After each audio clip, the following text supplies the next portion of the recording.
Hello, everybody. This is episode 6 of Networking with Nathaniel. I have the pleasure of being here with Dakota Whitehead today.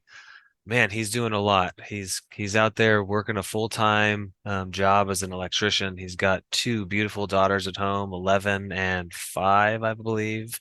You told me.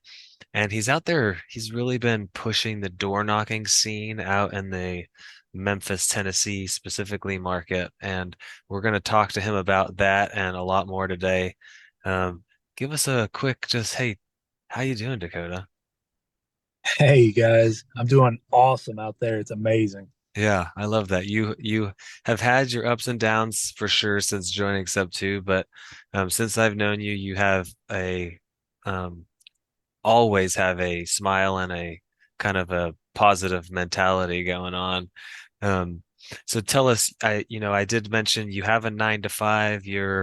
We know we say 9 to 5. I don't know if those are the actual hours you work, but you are an electrician. How long have you been doing that for?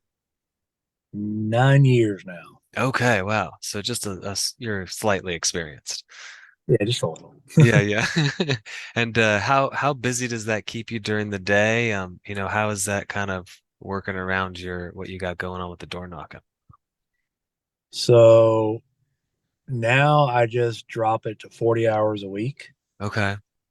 and used to was 60 plus. Wow. Yeah.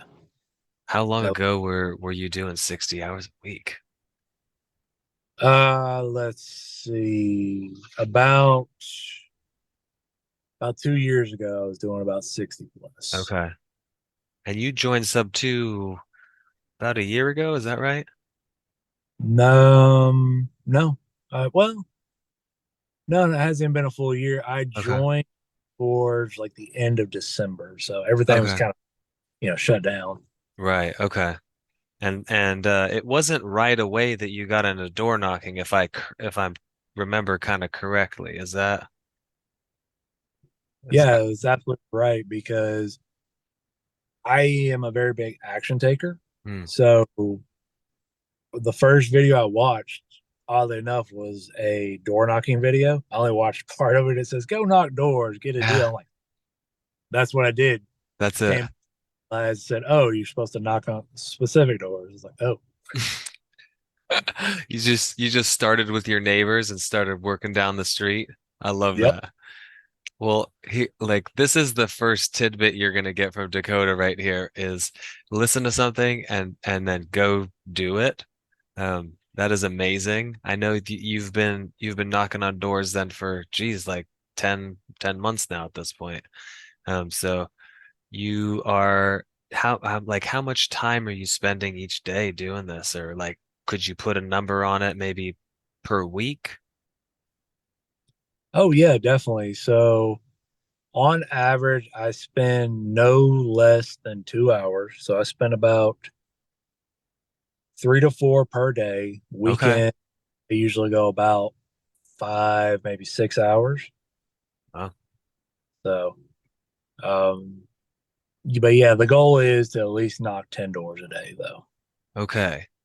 So you're out there doing 10 doors a day. How are you finding these doors these people that you're going to knock on? Yeah, that's real simple. I go through the county and I get a list of pre foreclosure doors. Okay. So here in the state of Tennessee, it's very simple.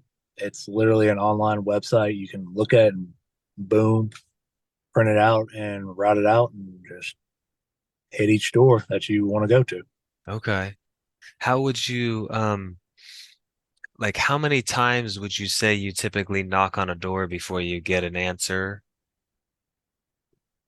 Oh, that's a really good question. So for me, on really good times, sometimes I would knock maybe 3 or 4 doors and then I would actually talk to somebody. Okay. But when you say talk to somebody, you talk about an actual conversation or like a, hey, don't bother me. Maybe both. Yeah, tell me about both of them. So the hey, you don't bother you will be a lot more common than you think. Hmm. You may go knock 20 doors, 30 doors in a day, and you might not talk to anybody. but you might get a call back. Okay.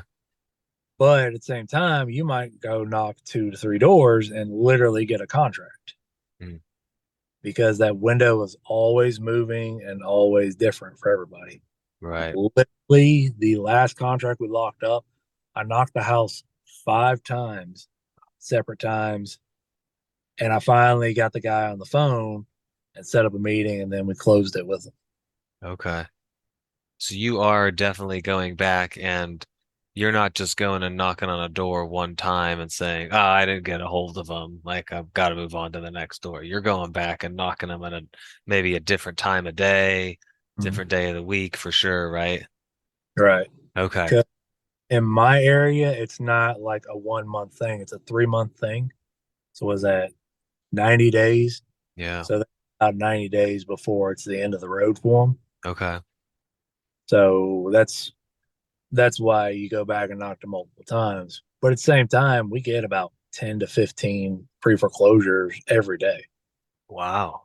Yeah. So Okay. yeah, so And it's definitely a revolving door. yeah. And when you're having these conversations with these people, like are you coming in and saying, I want to buy your house right away? Like how are you kind of approaching that first, like somebody just opened the door up on you and what are you saying to them? So a quick, simple, easy one that I like to use, it goes, "Hey, my name's Dakota. I'm sorry I came by and bother you and everything, but I noticed that the lender put up a notice of auction on your home, and I hope everything's okay. I just wanted to come by and see if you'd like some help." Hmm. I And love the that. the big thing about it is though, I'm showing passion and empathy to them, and I'm also saying straight up, the bank is trying to take your home. Yeah. You're making the bank out to be the bad guy. Mm-hmm. Yeah, okay. I like that you're not kind of beating around the bush though either. Like Um, you're just kind of being frank with them, and like you said, probably a lot how you've developed this skill over the past 9, 10 months of the words are one thing, but like how you say the words, the inflection in your voice, the kind of body language that you have, you are standing what we call belly to belly with the person, so to speak, that they can read you. You have like a half a second to make that first impression. And so if you just come over and you're saying, "Hey, I want to buy your house," like they're gonna slam the door on your face, I'm sure, right? Yeah. Oh yeah, yeah, yeah, Yeah. definitely. And even that line still gets the door slammed in your face. Yeah. I'm sure it's just a numbers game. Um, Mm-hmm. what are you typically doing with these agreements when you get them in place? Are you actually buying the properties yourself and doing something with them? Are you wholesaling them? What's that kind of look like? So right now I'm just wholesaling a lot of stuff. Okay. I the way I JV a lot, well actually I've JV all my deals. Hmm. So I'm wholesaling them all right now, but I'm actually getting pretty close. I think by the end of this year, I want to get my first property, which is actually a goal. So I'm going to start buying, hold them, wrapping, whatever, whatever the opportunity presents. Very nice. And you mentioned that you're JVing. Does that you're partnering up with somebody for dispoing the deals? Yeah, so I work with Greg Clark. He's an alumni student in the sub 2 area and he's local to my area. Okay. So Greg actually got me into door knocking. Hmm. So I actually go out, knock the door, and I set up a meeting with the person. And usually Greg comes in and deals the acquisition part. And he actually kind of takes it from there, honestly. But because I'm so consistent and I do all the things that nobody else wants to do, me and Greg have created a great relationship. Hmm. So he actually shows me like, hey, this is what we do. This is what's happening. This is what's going on. This is how we do da da da da da. I love that. That's I don't know if that's just the tidbit number two at this point. There's probably been a couple other ones that you could pull out here, but that's another good one is that you found somebody in the sub two community. And that's how we met. I don't know if I mentioned that off the bat, but yeah, we met in sub two. And so you found somebody that knows what they're doing, has been around for a little while, and showed them that you're the guy that's going to go out there every single day and put in the time and the work, and you're here to learn and you're here to earn, and allowing them to kind of take you under your wing, it sounds like, um, Mhm. and because you're the guy that's going to go out there and take action every day.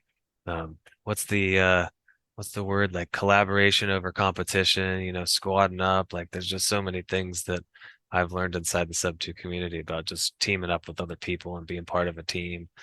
You don't know what you don't know, and I'm sure there's things that Greg doesn't know that he's out there learning every day, but he's got a lot that he's teaching you, it sounds like, and I'm so glad to hear you crushing it because you, like I said at the beginning, like you've had your ups and downs, and let's just keep on going up, up and up and up. Is there anything specific about door knocking at this point, Dakota, that like, maybe a beginner just getting their feet wet, kind of tips or tricks? I mean, outside of like you said at the beginning, just taking, going out there and actually knocking on doors. You gave a great little kind of intro into the first thing you're going to say. I mean, and I'm sure that you've honed it and you're still probably honing it over time. But if somebody wanted to go knock 50 doors this weekend, like, do you have any other tips or tricks that you might be able to impart on them? Yeah. So when you're knocking, now, I guess before I start, just to actually ingrain my techniques a little more, is I'm a 6'1" kind of guy, and I'm a very big person. Mm, I'm a very big person, so obviously me standing in front of the door is kind of intimidating. mm, So some of the tricks I use is I actually take a couple steps back and I turn to the side. My whole body is to the side, okay. and usually people actually come to the door wondering what's up. That's when you don't just rush the door, just look at the door straight up, anything like that. That just you want to be, what's the word, you want to be less intimidating as possible. You want to be Mm, approachable. yeah. So I use that technique a lot. If you're knocking on doors, don't beat on the door like you're the police. Yeah. Yeah. When Or you say it, it's like duh, but yeah, I could see. Yeah. we'll see. Even I get told I still knock too hard, Really. but just I don't know. Maybe I'll just hit too hard. I don't know. But so around here, everyone's generally poor. So if you beat on the door, they think it's the cops. Yeah, or collections or something. Yeah. Yeah, yeah, yeah. So don't do that. Um, honestly, take your kids with you. Mm, That's probably one of the biggest things I could say is like take your children with you. okay. It so many barriers down. Yeah, just like calm. Yeah, kind of. Yeah, I could see that. Yeah, because I can't tell you how many doors I've had people open up and I'm tying my daughter's shoe or she's like on top of something. I'm like, hey, get down from there. And then they Yeah. open up the door and I'm like, quit. So Yeah. It's because they just like see, diffusing the situation a little bit for sure. oh yeah, definitely, Yeah. definitely. I just thought of something now. You mentioned that earlier you mentioned you had knocked on some doors and then you ended up getting them on the phone. Are you calling all these people that you're pulling from the list? Are you texting them, or are you pretty strictly just kind of sticking to the door knocking? Yeah. So realistically, what I do is I pull the list. I don't skip trace them. I go directly to the source. Hmm. Be the quickest way to get out there to do the thing. So when I talk to these people and when they want the help, I get a number from them. I set up a meeting with them, and sometimes they ghost you. You just got to call back and talk to them. Say, hey, missed you. What happened? What's going on? Can we help? That's the big thing. Can we help? Can we help? Can we help? Yeah. But I don't actually skip trace them at all. I just do that. Okay. Yeah, it's what, like you got the one thing and you're focusing on the one thing. Are Mhm. you when you're not able to get a hold of somebody at the door, are you leaving a note, like a letter in the mailbox, anything like that? Yeah. So I actually leave a sticky note. Okay. that'll say, "Hey, it's Jack here to help." And the reason why I say Jack is because what I've learned is that people are very ballsy on the phone. Okay. I mean, ballsy, ballsy, ballsy. Okay. So everyone wants to yell at the guy that's actually knocking the door. So I'll straight up ask him like, "Hey, whose name is on?" It's like Jack or Ashley. Or, oh, it's Jack. Okay, cool, cool. Well, I'm Jack's partner, and what we do is we provide options to help people keep them in their home. And do you need some help? Okay. And that's generally what I say to kind of get them there. Yeah. So It, you've made the bank the bad guy and now Jack. yeah, Yeah. Jack Okay. or Ashley. I love a Jack or Ashley. Okay. I like it. Well, is there anything else about door knocking that maybe you want to add here? I do have a couple little kind of more fun question. Well, it depends how you take them, I guess, how they might be fun or not. Uh, anything that you might think of off the top of your head that maybe somebody else starting out could take action? Yeah, definitely. So door knocking is not for everybody. I will Mm, say that. The reason why I relate to door knocking so much is I'm a guy who likes to get up and move. mm, I'm a construction worker. I do electrical work. I'm always constantly moving. I'm always constantly thinking and going. I'm not the guy who sits at the desk. mm. So do the thing that gives you energy. If you're a desk type of person and you like talking on the phone, stick to cold calling, doing stuff like that. But if you're a desk person, you want to go out and knock doors, you'll probably do it for a week and then you'll end up stopping. Mm. Another big nugget is just keep doing it, doing it, doing it, doing it. You might knock 100 doors and finally get one contract. Yeah.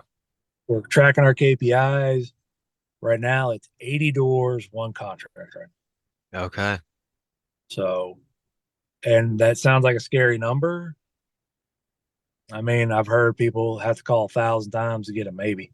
Yeah. So, And I want anybody here who's listening, just because you go knock 80 doors doesn't mean that you're going to get a contract either. It could be, it could take you 200 doors knocking before you get a contract, but you might get another one at 205. You don't know. You could get one after the second door and just get lucky, but then not get another one till door 300. So these are just the numbers that Dakota's been able to kind of iron out over his 10 months here. And keep in mind too, he's been doing this for 10 months. So he has some skills and some, he's able to calm the nerves. I'm sure you still get nervous anytime the door opens, but um, you know, you the, you've been doing this for long enough now to where you're able to calm yourself a little bit before that door opens and, present yourself in an empathetic and caring manner. So that's pretty amazing. I appreciate you kind of sharing these things with me. We did talk about, any books, podcasts, documentaries, anything like that, that you maybe would recommend to somebody just starting out, or even somebody that has been doing this for a while, in the real estate and the investing game, um, that maybe kind of put you over the hurdle, mindset wise or financial wise, thing like that. yeah. So one book that started all for me was Rich Dad Poor Dad. It actually piqued the interest Mm. because going through my psychological stuff, which I don't know if you want me to dive down deep in there. Up to you. It's your show. Let's do Yeah. it. So I got into a divorce and it was a pretty nasty divorce. Mm. I thought I did everything wrong, and hey, that's just what happens. We just didn't get along. So I got to keep my children pretty much the majority of the time, like 90% of the time. Mm. So going through all my mess, I was just in a very bad state of mind. I was almost at the killing myself stage. So, uh, but I finally said I had enough. I want to change. I want to be better. Read Rich Dad Poor Dad. It started the process. Mm. The next thing after that was I went through a bunch of different real estate stuff. Um, read a lot of different books, like how to actually get into it. And the thing that really caught my interest was sub two. Hmm. And randomly, how you're gonna probably laugh like this is the dumbest choice ever, but so a video on Facebook pops up. And it's Pace Morby on the sub two channel talking about, hey, let's buy houses, no money, no credit, his usual stick. Yeah. I'm like, that's exactly what I need. Yeah. So I signed up literally the next day. Yeah, that's amazing. See, that's just action taker again. You're just an action taker. Yeah, like I didn't even study up, think about it, nothing. I was like, boom, done. Yeah, it's amazing. So so yeah, but for anybody out there getting started, mindset is probably the biggest thing you need to work on, whatever it is. Mindset, mindset, mindset. Yeah. I mean, that's coming from somebody like you just said that was pretty at as low as you can get, right? Oh And yeah. look at you now, like I said at the top, always smiling, always positive. Like, hey, I asked, hey, do you want to come on this? Yeah, let's do it, man. Yeah, just like gung ho about it. I love it. Um, is what was the other one we talked about? Oh yeah. This is you probably got many that you could come up with for this question, but if you could just think of one like biggest life lesson, how did you learn it? What did you learn from it? Like, just give us a little insight there in the Dakota. Mm, life lesson. Yeah. I would probably say the best one I ever actually learned myself was take the time to actually listen and understand people. Mm, And what I mean by that is control the reactions of your emotions. mm, And I know you've heard this, Pace has said it a lot, control your reaction because things are still going to bother you, things are still going to make you upset. It's perfectly fine, you're human, you're normal. But how you respond to it is going to put you on a whole nother level. I yeah. can't tell you how many times I've talked to my kids. Used to, I was like the average parent. They would tick you off. You would yell and scream. Now it's nothing like that. I go, hey, what's wrong? What's happening? And I dig in to her. And now I have such a great relationship to my kids. Mm, They actually are starting to do the same thing. Like they don't act like kids anymore. They act like little adults who are wow. just like, hey, what are you doing? I don't quite understand this. They're just Little detectives. Yeah, yeah, that's amazing. You're making like very emotionally intelligent little humans. I yeah. love that. That's incredible. Well, It's all it's a pleasure, man. It's been a pleasure. It's always a pleasure. When I don't want to keep you any longer than I've already kept you. Is there if somebody was to come to you, kind of seeking help, what's the best way to reach out to you? What's the best way to kind of get to know you? so the best way to reach out to me would be probably through Facebook Messenger Okay. on Facebook, just Dakota Whitehead through Facebook. I'll eventually get to you. I am a very busy person. Yeah, sounds like it. Yeah. Um, that would probably be the best way. I have a Instagram. It's Dakota underscore RIA solution, REI. Okay. And I can link Look that up in the there. description if Yeah. you want. Yeah. Um, are you looking for anything right now? If somebody out there maybe has a skill set to complement you, is there anything that somebody might be able to help you out with?